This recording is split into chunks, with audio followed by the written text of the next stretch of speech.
I would like to take a moment before we get into today's main episode and to talk about my sponsor for the podcast. Podmatch is a new podcasting site dedicated to all podcasters. The platform helps hosts get connected with potential guests to appear on their show, as well as allow guests to find podcasts that will give them a chance to share their story. Podmatch offers many tools to help organize your page, from to-do lists to episode planning to potentially appearing on a leaderboard. Podmatch has it all. The best part, you have the potential to get paid. And who doesn't like to get paid from home? I like to. With an easy sign up, you can start connecting with podcasters and guests immediately. I have been a part of Podmatch since the beginning of May, and I have got to say that it was the best decision I've ever made because Podmatch helps your podcast grow. It helps you get connected with people that have very interesting, very compelling background stories that are just waiting for their story to be shared. So if you are a host or guest and would like to start building professional relationships, explore more opportunities, and have your story shared, I highly suggest that you sign up with Podmatch today by going to joinpodmatch.com/lethal venom to start expanding your network in seconds. I would like to give another huge thank you to Podmatch for sponsoring this episode. Now on to our main episode, and again, you can sign up at joinpodmatch.com/lethal venom to begin your podcasting journey today. Hello everyone, welcome to the Lethal Venom Podcast, the show where I talk about anything I want with the honest to God truth, no lies told. Today I'm joined by Miss Bianca Thomas. She is a licensed mental health counselor who specializes in cognitive behavioral therapy.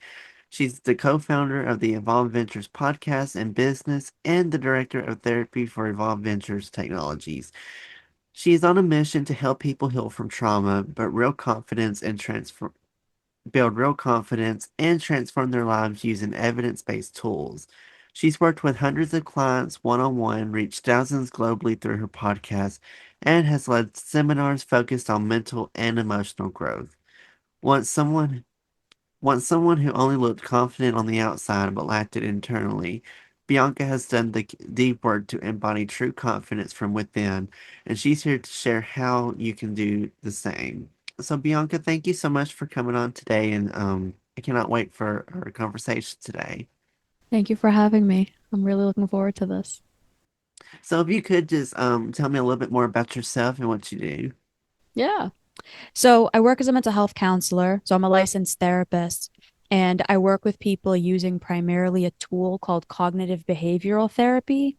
It's a newer branch of therapy psychology. It only came out like 40 years ago, which seems like a long time, but in this space it's still pretty new given the context. I host live events with the business that I have. I am a speaker. We have the podcast that we do. Um, and I really enjoy my one-on-one work that I get to do with people and really helping them like learn about themselves, understand who they are, and understand how to build real self-love. Was this something that you always wanted to do, or was it something that kind of just happened and you've kind of ran with it? So I always loved getting to talk to people. I always really craved like existential dialogue and getting to talk to people about the truer, deeper things in the world. But as a young kid trying to do that, I got made fun of a lot and I got bullied pretty badly for it. So it was never something that I saw myself doing as a career path. But when it was presented to me and when I started learning about psychology and about mental health, it it just became so clear to me that that's what I was supposed to do. Because that's what I was trying to do as a kid growing up, and in my life in general, growing up in the family that I had and kind of going through some of the experiences that I had gone through. Can you explain a little bit more about what you had gone through during childhood and how that's shaped your career today? Yeah, of course. So I grew up in a very, very Middle Eastern family, which means they had very strong beliefs about who I was supposed to be, what it meant to be a woman, the life I was supposed to live, the way I was supposed to show up, and they were very image centered. So the only thing that mattered is looking good and making sure that you looked good and making sure that, you put on a good show for everybody around. And I rebelled very, very heavily from a young age. And the dynamics in the family, it actually was so bad that now reflecting back later on, I actually was diagnosed as borderline personality disorder as an adult because of what happened as a kid. And it was a way to kind of explain why I reacted so badly to it and, my experience of it being what it was. But there was like constant fighting and arguments, and it was just a really, really disruptive environment. So I rebelled like crazy. And I actually, when I was 16, I rebelled so hard. I ended up getting into a relationship where I was being sexually and emotionally abused. But I didn't want my parents to be right. And I wanted to rebel against them. So I stayed in it for 4 years. And that, when I finally got out of that relationship, it broke something in me. It's like what was already there. It was so minuscule, but when the relationship ended, I had no idea who I was, no idea where I wanted to go, no idea what I wanted from my life. I just knew I'm broken and worthless, and life means nothing to me. And like, I mean nothing to life. So I struggled pretty significantly after that. And my life didn't start to really change from that, even though like I went to college, I got a degree in psychology, like I was doing quote unquote all the right things, and anyone looking on the outside in, they were like, "Oh, her life is great." But I was struggling significantly with suicidal ideation. I was really having a hard time making friends and being around people. And that didn't start to change until I met mentors of mine who really changed my life. It was like the first time in my life I ever actually saw that I could be different, or that life could be better, or that like I could be better. And they helped me to, leave my family's house. They helped me to really see myself more clearly, to become a more empowered, competent, capable version of myself. But I still had so much of the internal struggles that I never dealt with. So, like, I was fixing all of these external things, but like in here, I never actually dealt with it. And it actually got so bad that when my business partner and I created our business together a couple of years in, she's like, "I can't do this with you." She's like, "You're not ready for this. And I love you and I want you to be here, but you need to like go figure these things out." And it was heartbreaking and it was devastating, but it was kind of like my chance to finally do the thing that I hadn't done for so many years. So she and I are still working together and it's been phenomenal. And I took time to really actually do the inner work and actually heal and actually develop real self love and confidence, and to heal from the trauma that happened to me and heal from my childhood. And that's really what brought me here, and now I get to help other people do the same and like learn what it actually means to grow. Has this career helped kind of from the past helped deal with stuff that you had dealt with when you were younger? It gave me a massive sense of clarity around what happened to me, and like how something like borderline personality disorder could have been developed. So yeah, it gave me a lot of clarity and it gave me tools to actually do the work on myself, and then to be able to help other people do it as well. From your profile, it says that you've recorded over 400 podcast episodes. Share with me a little bit about how the podcast has really helped you personally, and just um, how has it helped your listeners in dealing with if they've dealt with some personal stuff, if they've dealt with stuff that's been similar. Share with me a little bit about how the podcast has really helped people in your audience grow from it. Yeah. So the podcast is a mental health podcast. So we talk about mental health, life coaching, leadership, basically all of the things that really help you to become the most conscious, well-rounded version of yourself possible. And when we had first gotten into it, like I said, I was in a really rough patch in my life. Like I didn't know who I was. I didn't know. I was basically just talking to talk and I didn't really have any merit underneath it, which is why I tell people don't go listen to the older episodes. But the podcast, as it evolved and as I started to grow and as we started to grow and as we started to change, and really when I started healing, I was able to show up in a much different and better and more like authentic and vulnerable way. And it allowed us to provide way more value. So the podcast really is the truth about life, the truth about mental health, the truth about what it means to be a human and a person, and helping people have the tools and the skills and the language available to them to really change their life for the better. What's been the overall consensus from the podcast? Can you share a little bit about what some of the people or some of your listeners have said about the podcast? One of the things that we were told, which was hilarious, we're like drinking a kale smoothie, right? Everyone wants a pina colada, but we're like a kale smoothie. It tastes like crap, but you know it's good for you. And you know that you're going to get a ton of benefits from actually listening and showing up and being there.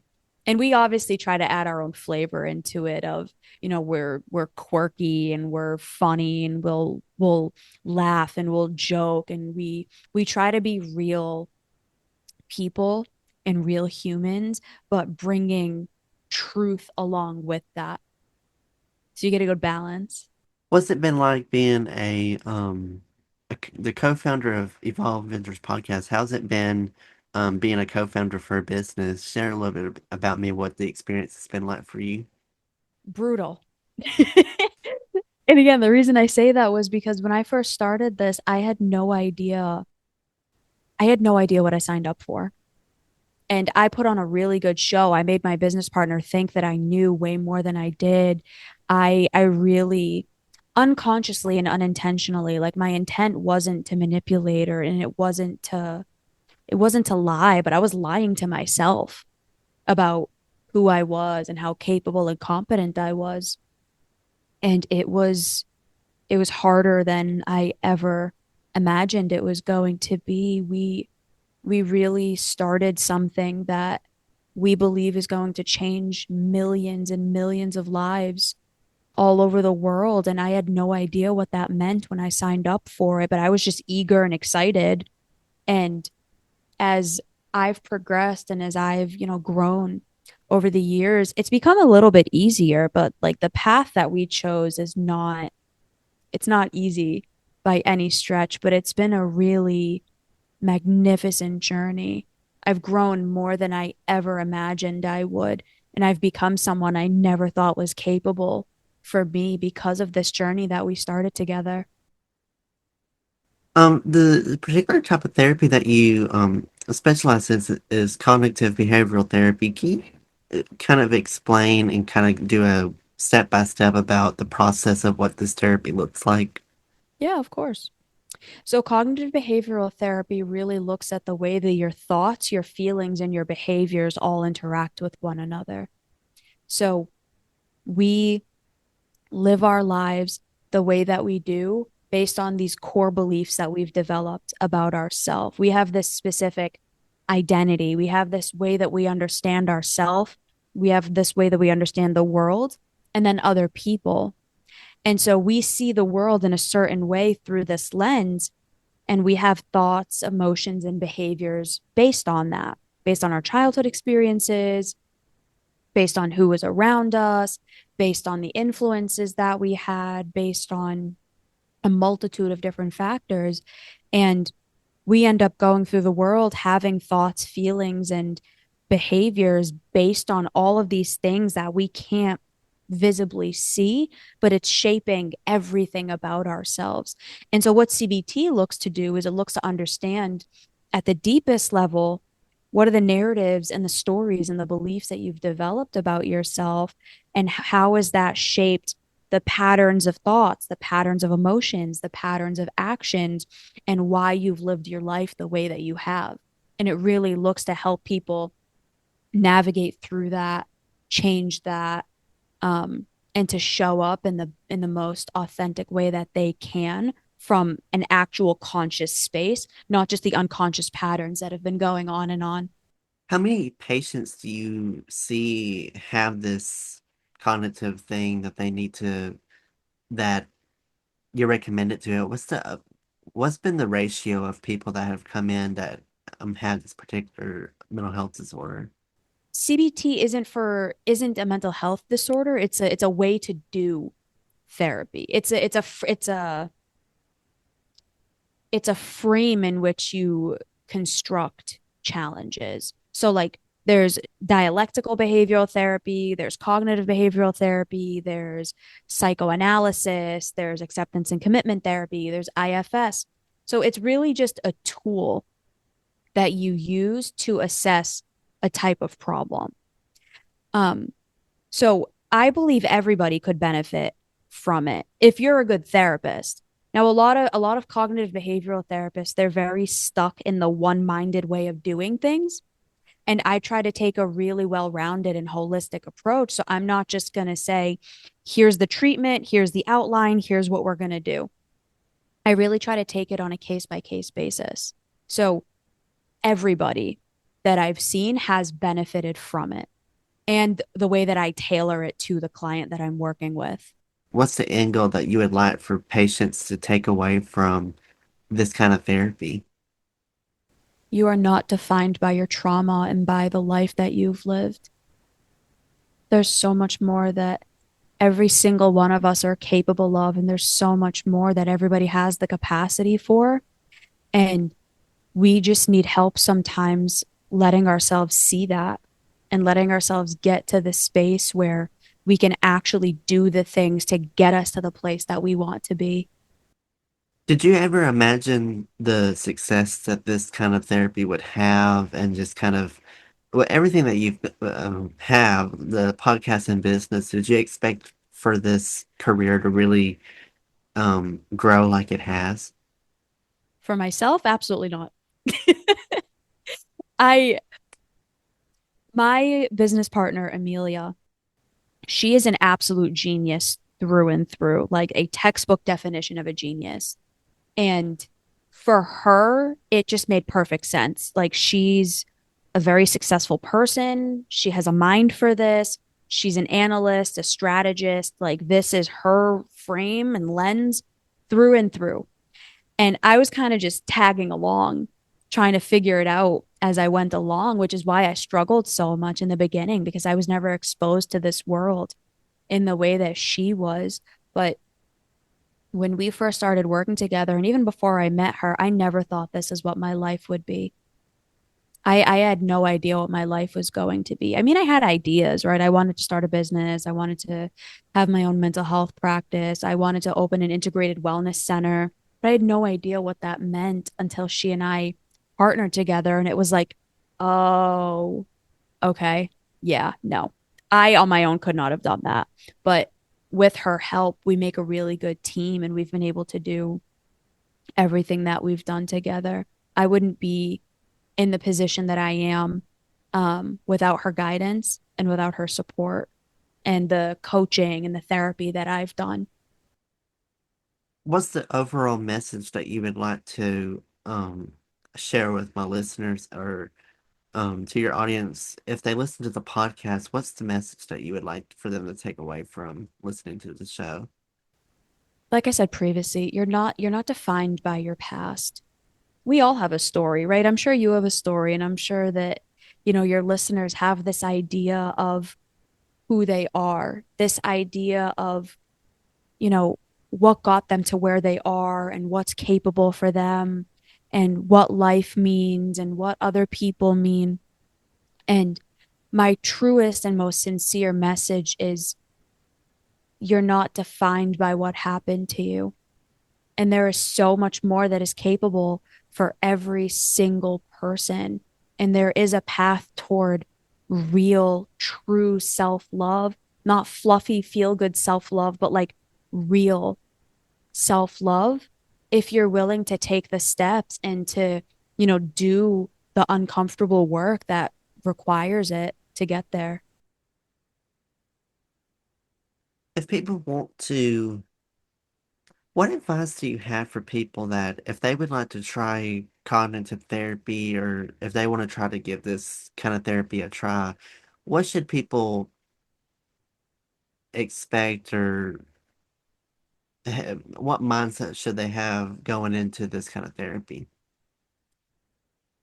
Number one, I think you need to be mindful of the therapist you're working with, because if you work with a cognitive behavioral therapy specialist and that's all they do, it's a very right here, right now, protocol driven treatment that a lot of people do not like. People want to be able to talk about their past, they want to be able to talk about other things, they want a little more freedom in the therapy. So you need to make sure that you find a therapist that aligns with what you're looking for and that they don't have an idea that they're going to try to make you follow. But if you work with a good therapist and if you work with a good, not that cognitive therapy is bad, what I'm saying is you have to be ready, willing, and wanting to really show up and do the work. And if you're not at that readiness stage yet, that's absolutely okay. But you need to be upfront with that with yourself and find a therapist that can jive with you on that and help you get ready. Does that make sense? Makes sense to me. It's not, and you kind of made a good point. I always say people, if your therapist is not a good therapist and you're not really learning anything from it, you don't be afraid to speak up and say, hey, I just don't think that this is working. I've been trying this and nothing you've really been teaching me has been helping me. There's nothing wrong with that and saying and speaking up and saying that if the therapy's not working, it's not working. It's better you speak up and say something than to just kind of keep going and going because it'll end up just being a waste of your time and it would end up being a waste of their time as well. And they can help you like give recommendations. Every therapist probably has other recommendations for you to go to. So don't be afraid to speak up and say if this therapy's not working, then be like, hey, it's just not really working. Can we try something else? Or do you have any other recommendations about maybe someone else is that would be a better fit for me? There's nothing wrong in saying that. They'll understand. They'll work with you. That's part of what therapists are. They work with you and help you get the help that you need. 100%. If you could go back to your younger self, what would you tell your younger self that you've learned so much about now? Mm. Number one, I would tell her it's not her fault, that all of the pain and all of the struggles, like she was accurate and everyone around her was trying to pretend that it wasn't real and that it wasn't true, but it was real and it was true. And she had a right to feel what she did. And it wasn't her fault that she lashed out and reacted the way that she did because nobody taught her. And I would tell her that, you know, given that it wasn't her fault, it's still her responsibility to go get the help that she needs so that she can, be better and do better. And there's going to come a day when that happens and everything is going to change and she's actually going to know what it's like to be loved for real and to love herself and to feel like she matters and has a place in the world. It also has said that you do seminars and group training sessions. How does it feel to be able to speak at these events and share this message of um, mental health, and how does it just feel being able to speak on a stage in front of an audience, sharing these helpful tips with people? It's been one of the greatest experiences of my life. Getting getting to getting to do something I never thought I was going to be able to do and helping people work through the thing that I so badly needed. Like I had nobody. Like I had family and I had people in my life, but I had nobody actually guiding me or actually helping me. And the people in my life, they really tried to pretend like nothing was wrong because everybody was kind of part of the game and part of the system that was going on. So I never had help or guidance or like a teacher that really believed in me or anything like that. So I didn't have anybody until my mid 20s who said, you know, I believe in you. I see you. I see something more in you. Like there's so much more in there that you're capable of. And that changed everything for me. And so getting to do the work that I get to do, the seminars, being on a show like this, or getting to work one on one, or all of these things, it's my chance to help somebody who might have been in a similar situation to me. And knowing that I get to help hundreds and thousands of people all over the world heal from, heal from their pain and their trauma, and to get to see that there is a different way. There's so much more to this. And every time I have a guest on, it some people I've had in my life have said, you've interviewed so many people that you tend to have the same kind of person on. And I said, well, every person I've had on has had something different to them. I've Mm, learned so much from different guests about different things that have happened in their lives. And yes, even though I have majority of my guests are people that do are specialized in mental health, or they have a very personal mental health story, someone else out there could hear this particular story and relate to it. mm, And everyone else, everyone has a similar or a different experience than one person.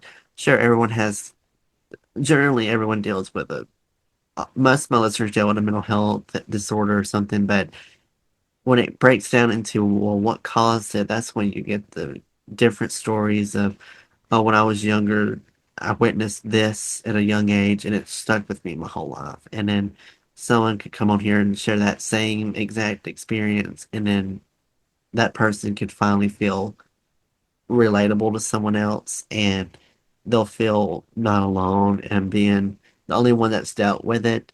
So that's why I have so many people on here, is that everyone has a different story, everyone has a different past, and everyone has the chance to learn something new every day. I've had, I've even learned some new stuff about mental health that I've never heard of, and I've dealt with it since I was 13, and even now I learned something new basically every day when I have a guest on. Something new every day.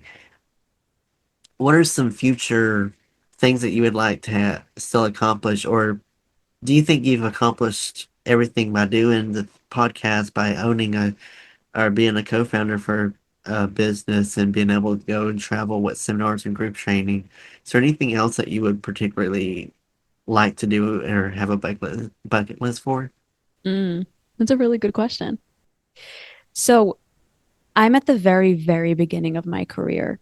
I'm in my 30s, but I'm still at the very early stages of my career. I mean, we started our company six, 5 years ago. So it was March of 2020, right before the pandemic happened. We literally started like right before the lockdown and everything started. So it forced us to go online, which COVID was horrific and it harmed so many people. And it was a blessing for us because everything was remote. So it gave us kind of a kickstart to start our business and in the way that we did. So we started 5, almost 6 years ago, but we're just at the very beginning. So I'm not anywhere near where my career is going to take me, what the future exactly is going to look like. A lot more of what I'm already doing, and obviously things that I can't predict right now. I mean, I'm going to be a big part of the organization that we started, and I have no idea what that's going to look like, but a lot more of this, helping people to really understand what life looks like on the other side of hurt and pain and trauma and mental health challenges. And again, teaching people that we can evolve and we can grow and we can get better and we can actually learn what it's like to love ourselves and to be, competent, confident humans in this world. If someone out there is listening to this and would like to kind of go down the same path of being a guest speaker, if they want to help be a co-founder of a business that specializes in mental health, what advice do you have for them and ways that they can start their, most importantly, training and Right. building and preparing to start this career? What advice would you have for them? Be as humble as humanly possible and not the fake humble that I see a lot, but real humility, meaning be ready, willing, and able to say that you don't know something, be willing to learn, be willing to work really hard, harder than you probably think you're going to have to, be willing to be uncomfortable, and be willing to start small. A lot of us, when we get an idea, we just want to dive headfirst into it and we want to enmesh ourselves into it and we end up drowning because we're afraid of taking a slow approach and we're afraid of taking baby steps.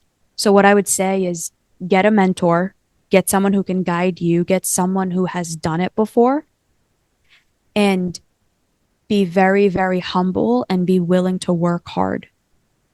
If people would like to reach out to you or if they have questions about maybe cognitive behavioral therapy, or if they have any just general questions about this topic, where can they best find you? And feel free to promote your website as well as any social media accounts that you would like to share with my audience so that they can connect with you and help get started today. So you can find me on Instagram or TikTok. My name is Evolve with Bianca. We also have our podcast, the Evolve Ventures podcast. We are on YouTube. If you search Evolve Ventures podcast, you can also find our website, evolveventurestech.com. And all of our information is on there, and you can reach out on the website or you can send me a personal DM. Well, Bianca, thank you so much for coming on and sharing this with my audience. I think it's very important for this to for people to be aware of this because it's really important because everyone deals with mental health, and especially in this climate that we're in now, it really would be really beneficial for um the public to know this knowledge. So I appreciate you so much for coming on, and thank you again for sharing this story and this kind of therapy with me. I know it's going to help a lot of people. Thank you so much for having me and for providing this space for people to get to hear these stories. It's a beautiful gift. Absolutely. I will put her information. I will put her links of her website and social media in the description so that it's an easy access for all my listeners to find. So it'll just be easy access for you to see all the links she has.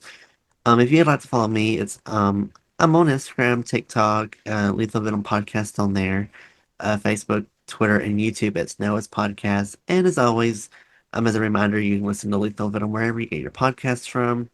I'm available on Spotify, Apple, Amazon, iHeartRadio, YouTube, Pandora, and as well as other platforms.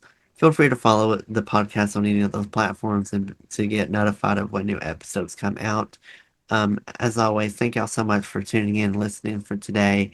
All have a great rest of your day. Be safe, and I'll catch you on the next episode of Lethal Venom.